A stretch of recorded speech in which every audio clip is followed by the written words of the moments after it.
अल्हम्दुलिल्लाहि रब्बिल आलमीन वस्सलातु वस्सलामु अला सय्यदिल मुरसलीन अम्मा बअद फ़अऊज़ु बिल्लाहि मिनश शैतानिर रजीम बिस्मिल्लाहिर रहमानिर रहीम अस्सलातु वस्सलामु अलैका या रसूलल्लाह व अला आलिका व सहाबिका या हबीबल्लाह। रमज़ान का महीना शुरू होने वाला था। एक रमज़ान की हदीस पाक ये भी समाअत फरमा लीजिए। हुज़ूर अकरम सल्लल्लाहु अलैहि वसल्लम रमज़ान के महीनों में हुज़ूर हज़रत जिब्रील अमीन अलैहिस्सलाम से जितना कुरान पाक नाजिल हो चुका होता उसका दोहर फरमाते हैं। हुज़ूर पढ़ते, जिब्रील अमीन सुनते, जिब्रील पढ़ते, हुज़ूर सुनते, यानी इस तरीके से जो कुछ हिफ्ज़ है, जैसे आज भी दोहराने का जो सिलसिला है वहाँ से सुनना चाहिए। तो हुज़ूर दोहर फरमाते और जब जिब्रील अमीन रुखसत होते, किताबों में अल्फाज है कि रमज़ान में हुज़ूर अकरम सल्लल्लाहु अलैहि वसल्लम नसीम सुबह की तरह, यानी जो सुबह सूरज तुलू होने से पहले, जो जैसे फजर का वक्त जो होता है, जो फजर में उठते हैं उनको पता होगा, और बॉम्बे वगैरह में तो इतना मालूम नहीं पड़ता, फिर भी हवा चलती है। वो गांव जो है, मज़ाफ़ात जो है, वहाँ पर तो और सुकून आता है, सुभान अल्लाह। तो ये जो सुबह की जो हवा होती है ना, ये सुबह में जो हवा चलती है एकदम ठंडी, एकदम पुरसुकून, पूरा बदन सुकून वाला हो जाएगा, ठंडक लगेगी, शबनम के असरात भी नजर आएंगे, बिल्कुल हल्के हल्के चलते रहती है वो हवा, कोई तकलीफ नहीं, ज़रा सी भी, यानी आपको ज़ोर से चल रही है या आपको ठिठुर, कुछ नहीं, ठंडक लगेगी पर वैसी नहीं कि आपको सर्दी लग रही है, बिल्कुल नरमी के साथ, मुलायमत के साथ वो हवा चलती रहती है, आपको सुकून पहुंचाती रहती है। अच्छा, ये हवा जब चलती है ना, क्या आपसे कुछ मांगती है? ये आपको जो सुकून दे रही है, कुछ मांगती है? कुछ आपने हवा को दिया? कुछ आपने हवा की ख्वाहिश पूरी की?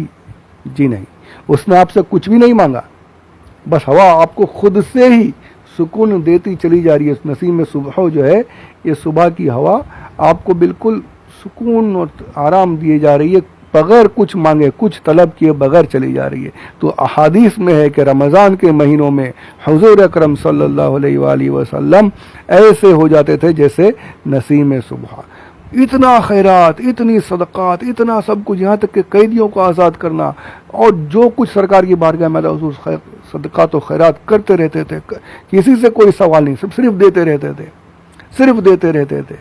सरकार का यानी हुजूर हदीस पाक में कि मुझे अगर ओहद पहाड़ भी मिल जाए, रमज़ान के अलावा भी सरकार फरमाते हैं, मुझे ओहद पहाड़ भी मिल जाए तो मैं उसे, यानी ओहद पहाड़ के जितना सोना, मैंने पहाड़ बोल दिया, फरमाया कि सोना, ओहद पहाड़ के जितना भी सोना अगर मुझे मिल जाए, पता नहीं कितने टनों सोना हो जाएगा वो, कितने टनों, ओहद पहाड़ कितना बड़ा है, टनों सोना, यानी समझ लीजिए कि ओहद पहाड़ जितना सोना भी अगर मुझे मिल जाए तो मैं उसे 3 दिन भी अपने घर में ना रखूं, सब कुछ अल्लाह की राह में खैरात कर दूं, सिर्फ उतना रखूं जिससे मेरा कर्ज अदा हो जाए,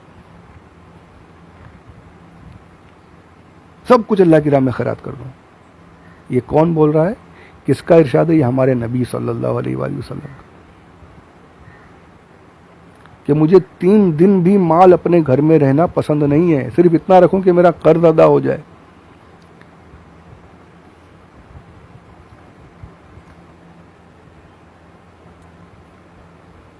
तो इंशाल्लाह इसके बारे में और तफसील से इस हदीस के बारे में गुफ्तगू करूंगा मैं, कर्ज के बारे में।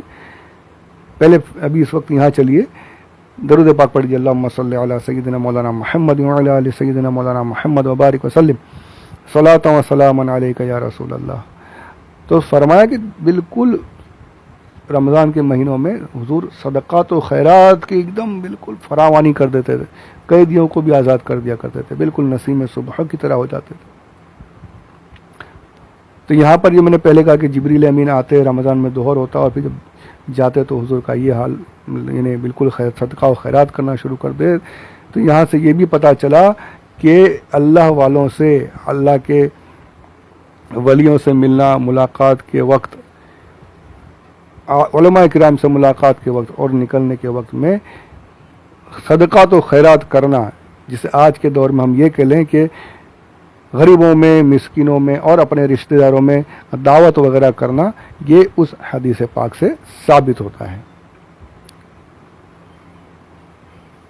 तो यानी हुजूर अकरम सल्लल्लाहु अलैहि वसल्लम का ये आलम था कि रमज़ान के महीनों में खूब सदक़ात व खैरात किया करते थे। अब जो मैंने पहले कहा, जो हमारी बात चल रही थी ईसार की, इस पर एक बड़ा ही प्यारा वाक़या, इबरत वाला वाक़या, ये जो मैं बता रहा हूँ, ये बता ना टॉप कैटेगरी की बातें, ये आला मकाम की। सखावत तो वो तो अपनी जगह पर है, आप उतना भी कर लें तो भी बहुत है। अगर अल्लाह ने उतना भी नहीं दिया तो बिल्कुल अपना दिल तंग ना करें कि अगर हमारे पास कुछ भी नहीं है। जिनके पास होते हुए नहीं दे रहा वो बखील है। वो तो फिर बखील का तो ये हाल होता है, कंजूस का तो ये हाल होता है कि वो दूसरों को क्या देगा, वो अपने आप पर भी खर्च नहीं करता। आपने देखे होंगे ऐसे भी करोड़ों रुपए, लेकिन सही ढंग के कपड़े तक नहीं पहनते। औलाद जो है वो बेचारी पैसे पैसे को तरसती है, खाना ढंग से नहीं, गिन गिन कर खाने खाते हैं। यह है, हकीकत में ऐसे लोग मौजूद हैं। ये बखील कंजूस लोग हैं जो हाय पैसा हाय पैसा हाय पैसा। सेठ साहब को फिक्र थी एक एक के 10-10 कीजिए, है ना, आज एक नोट लगाओ 10 कमाओ। सेठ साहब को फिक्र थी एक एक के 10-10 कीजिए, मौत आप पहुंची कि हजरत जान वापस कीजिए। चलो अब टाइम हो गया, चलो बहुत 10-10 कमा लिए, 100 कर लिए, 1 के 100, 1 के 1000, 1 के 10। अब चलो, अब तुमने नेक आमाल क्या की वो बताओ। अब चलो, अब हिसाब दो। नोट तो बहुत कमा ली, माल तो बहुत कमा लिया, आमाल क्या किए, अब उसके हिसाब से। ये नहीं वो 1 के 10 करने में लगा रहा, इतने में मौत ही आ गई। आखिरत की कोई फिक्र ही नहीं। कंजूस का ये हाल होता है, बस वो दुनियादारी में लगा रहता है और फिर आखिरत की कोई फिक्र नहीं, और आज ऐसे में ही मौत आ जाती है और फिर आखिरत के तमाम शिकंजों में सवाल व जवाब में घिर कर फंस जाता है। तो अल्लाह हमें बुखल से बचाए। हुजूर ने कई जगह सरकार ने दुआ फरमाई, अल्लाहुम्मा इन्नी अऊज़ु बिका मिनल हम्मी वल हुज़्न। ये दुआ याद कर लीजिए, मैं पढ़ रहा हूँ, बड़ी प्यारी दुआ, इसे हमेशा पढ़िए। अभी मैंने बताया कि मैं जो कुछ याद आएगा मैं बोलता रहूँगा, पता नहीं मौत कब आ जाए। जो कुछ अल्लाह ने अगर दिया है तो आप तक पहुँचता रहे। ये दुआ याद कर लीजिए। आप बहुतों को तो याद भी होगी, इसे अगर कोई चाहे तो मैं लिख कर भी उसे भेज दूंगा। और वैसे या बड़ी छोटी सी और बड़ी मुजर्रब दुआ है, सरकार ने इरशाद भी फरमाया, इसके बारे में कई फजीलत भी है। दुआ आप सुनेंगे तो खुद ही समझ जाएंगे। अल्लाहुम्मा इन्नी अऊज़ु बिका मिनल हम्मी वल हुज़्न व अऊज़ु बिका मिनल अज्ज़ी वल कसल व अऊज़ु बिका मिनल जुबनी वल बुख्ल व अऊज़ु बिका मिन गलबतिद दैनी व क़हरी रिजाल। 8 चीज़ों का उन्होंने जिक्र फरमाया। या अल्लाह, अल्लाहुम्मा इन्नी अऊज़ु बिका मिनल अज्ज़ी वल कसल, मैं आजिज़ी से यानी लोगों के सामने गिड़गिड़ाऊँ उससे बचूँ। मिनल हम्मी वल हुज़्न, पहले अल्लाहुम्मा इन्नी अऊज़ु बिका मिनल हम्मी वल हुज़्न, ना गम रहे ना ही परेशानी रहे, कोई गम मुझे ना सताए। या अल्लाह तमाम गमों से मैं तेरी पनाह चाहता हूँ। फिर आजिज़ी वल कसल, सुस्ती से, काहिली से, आजिज़ी से लोगों के सामने गिड़गिड़ाऊँ, इससे तेरी पनाह चाहता हूँ, मुझे इससे बचा के रख। मिनल जुबनी वल बुखल, मैं या अल्लाह अज़्ज़ व जल लोगों की गीबत करने से, लोगों की बुराई करने से, इससे तेरी पनाह चाहता हूँ। और बुखल से, कंजूसी से, कि मैं कंजूस ना बनूँ, या अल्लाह मुझे ऐसा बना। कंजूसी से तेरी पनाह चाहता हूँ, कंजूस मत बनाना। ये हुज़ूर ने दुआ की हदीस पाक है। और फिर मिन गलबतिद दैनी व क़हरी रिजाल, या अल्लाह मुझ पर कर्ज ना हो, कर्ज से मुझे निजात अता फरमा, कर्ज से छुटकारा अता फरमा, और लोगों के कहर से, यानी जो कर्ज़दार आके मुझ पर मांगे करें, यानी हर तरह के लोगों के कहर से मुझे तेरी पनाह अता फरमा दे। तो ये कर्ज अदा होने के लिए ये दुआ बड़ी प्यारी है, इसे हमेशा करते रहना चाहिए। अल्लाहुम्मा इन्नी अऊज़ु बिका मिनल हम्मी वल हुज़्न व अऊज़ु बिका मिनल अज्ज़ी वल कसल व अऊज़ु बिका मिनल जुबनी वल बुख्ल व अऊज़ु बिका मिन गलबतिद दैनी व क़हरिर रिजाल। तो हुज़ूर ने ये आमीन, पहले आमीन के लीजिए, अल्लाहुम्मा सल्लि अला सय्यिदना मुहम्मद व अला आलि सय्यिदना मौलाना मुहम्मद व बारिक व सल्लिम सलातन व सलामन अलैका या रसूलल्लाह। आपने अगर नोट नहीं किया होगा तो मैं बता दूं कि जब भी मैं दुआ वगैरह करता हूं तो फिर दरूद शरीफ पढ़ता हूं। ये इसलिए है कि हदीस पाक में है कि जिस दुआ के अव्वल आखिर में दरूद पढ़ लिया गया वो दुआ रद्द नहीं होती, कबूल होती है। तो क्योंकि दरूद कबूल होता है तो बीच की दुआ भी ज़रूर कबूल हो जाएगी इंशाल्लाह। अव्वल का भी कबूल, आखिर भी कबूल, तो बीच वाला खाली नहीं रहेगा इंशाल्लाह, वो भी कबूल हो जाएगी। तो बुख्ल ये बड़ी बुरी चीज़ है। सखावत अगर आप नहीं भी कर पा रहे, आपके पास इतना माल नहीं है कि घर वालों के ही खर्च से बच पाए, तो दिल में कुड़ते रहिए, दुआ करते रहिए कि या अल्लाह तुझे मुझे इतना दे दे कि मैं तेरी राह में खर्च कर सकूं। मेरे बाल बच्चों को अच्छे से रख सकूं और खर्च करूं उसके बाद, तो इंशाल्लाह आपको नियत पर भी सवाब मिलता रहेगा। और होने के बाद खर्च नहीं करा तो वो तो बखील है, उसका तो अंजाम बहुत बुरा है। तो बुखल से अल्लाह हम सबको बचाए रखे, आमीन बिजाहिन नबी अमीन सल्लल्लाहु अलैहि वसल्लम। अब जो है ईसार की जो बात चल रही थी, मैंने जो हदीस पाक पेश की, उसके पहले हज़रत अबू बकर सिद्दीक़ का वाक़या। अब यहाँ पर एक बड़ा ही प्यारा वाक़या, ये भी समात फरमा लीजिए। ईसार क्या है? ये सूफिया किराम जो हैं, ये तिबियानुल कुरान जिल्द अव्वल में है, सफ़हा नंबर 276। और भी तफासिर में है ये वाक़या, पर यहाँ तिबियानुल कुरान से कह रहा हूँ, पढ़ रहा हूँ। ये दो औलिया किराम हैं। इमाम राजी लिखते हैं तफसीर कबीर के हवाले से, ये दो औलिया किराम अपने वक्त के, आज भी नाम इनका शकीक बल्खी और अब्दुल्ला इब्न मुबारक रहमहुमुल्लाह। तो ये शकीक बल्खी जो थे, ये अपना भेष बदल कर अब्दुल्ला बिन मुबारक के साथ में, उनके साथियों में शामिल हो गए। तो इन्होंने पूछा कहाँ से आए हो? अब्दुल्ला बिन मुबारक ने पूछा। तो इन्होंने कहा बल्ख से आया हूँ, बल्ख शहर है, मैं वहाँ से आया हूँ। तो इनका भी नाम था शकीक बल्खी, कि वहाँ एक बुज़ुर्ग हैं इब्राहिम, अब्दुल्ला बिन मुबारक के पास इनका भी नाम पहुँचा हुआ था। तो उन्होंने पूछा क्या तुम शकीक बल्खी को जानते हो? तो उन्होंने कहा हाँ जानता हूँ। झूठ नहीं बोल रहे, सच बोल रहे हैं। इन्हें कहा कि मैं ही हूँ। कहाँ जानता हूँ। तो इन्होंने अब पूछा कि उनके असहाब का क्या तरीका है, जो उनके साथ जो रहते हैं, उनके मुरीदीन हैं, जो उनके हल्के में बैठते हैं, उनका तरीका क्या है? तो इन्होंने जवाब दिया कि जब उन्हें कुछ नहीं मिलता, कुछ माल वगैरह कुछ खाने को नहीं मिलता, तो सब्र करते हैं, सब्र करते हैं, और जब कुछ मिल जाता है तो उस रिस्क को तनावुल करके, इस्तेमाल करके अल्लाह का शुक्र अदा करते हैं। कोई गलत बात नहीं कही। ये सूफिया किराम का मकाम देखिए, इन्होंने भी कोई गलत बात नहीं कि नहीं मिलता तो सब्र करते हैं, या अल्लाह तेरा एहसान, आज भूखे हैं कोई बात नहीं, तेरा एहसान है।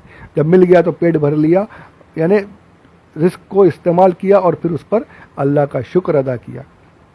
ये उनका तरीका इन्होंने कहा। तो अब्दुल्ला बिन मुबारक कहते हैं ये कोई तरीका है? ये तो हमारे यहाँ कुत्तों का तरीका है। देखिए ज़रा औलिया किराम जो है कितनी ऊंची सोच रहती है। कहते हैं ये तरीका तो हमारे यहाँ कुत्तों का है, कुत्ते ऐसा करते हैं। तो उन्होंने कहा कि ये आप क्या कह रहे हैं कि कुत्तों की तरीके से है? कुत्ते को भी आप जब कुछ नहीं मिलता तो भी आपके पीछे दुम हिलाता घूमता रहता, आप कुछ दो या ना दो, जो खिलाता है, जो कुत्ते को पालता है, दो या ना दो, दुम हिलाते घूमता रहेगा आगे पीछे, सब्र करके बैठा रहेगा। जब आपने कुछ दिया तो और आपको चाटना शुरू करेगा। ये नहीं कह रहा कुत्ते के पाल लो, कुत्ते को पालना शुरू करो। कुत्ता घर में रखना मना है, इसका थूक नापाक है। कुत्ता नापाक नहीं है, ये याद रखिए, कुत्ता नापाक नहीं है। अगर किसी कीचड़ वगैरह में से, गंदगी में से नहीं आया तो उसका बदन पाक है। कुत्ता अगर आपको छू कर चला गया तो आपके कपड़े ख़राब नहीं हुए। अगर सिर्फ कुछ लगा नहीं है उसके बदन पर तो आपके कपड़े ख़राब नहीं हुए। नमाज का बहाना मत बने कि कुत्ता छू कर चला गया मैं नमाज नहीं पढ़ सकता। हाँ, ये शैतान का वसवसा है, ये याद रखे। बात आ गई तो कह रहा हूँ, शैतान का वसवसा है। कुत्ता पाक है, यानी उसका बदन पाक है, जब तक कि उस पर कोई नजासत नहीं लगी है। अगर वो छू कर गया तो आपको, आपके कपड़े वगैरह नापाक नहीं होंगे सिर्फ कुत्ते के छूने से। उसका थूक नापाक है। इस पर बड़ी इन्हें आएगा, अब देखूं वक्त कितना है तो मैं वो हदीस भी बयान कर देता हूँ। अगले में इंशाल्लाह कुत्ते के जो ये बारे में अर्ज करेंगे कि क्या है। अब ये कहना है कि कुत्ता, मैंने जो कहा कि कुत्ते को आप कुछ दे दो तो खुशियाँ दिखाएगा, चक्करे काटेगा, नहीं देंगे तो भी आपके पीछे दुमिलाता घूमता रहेगा।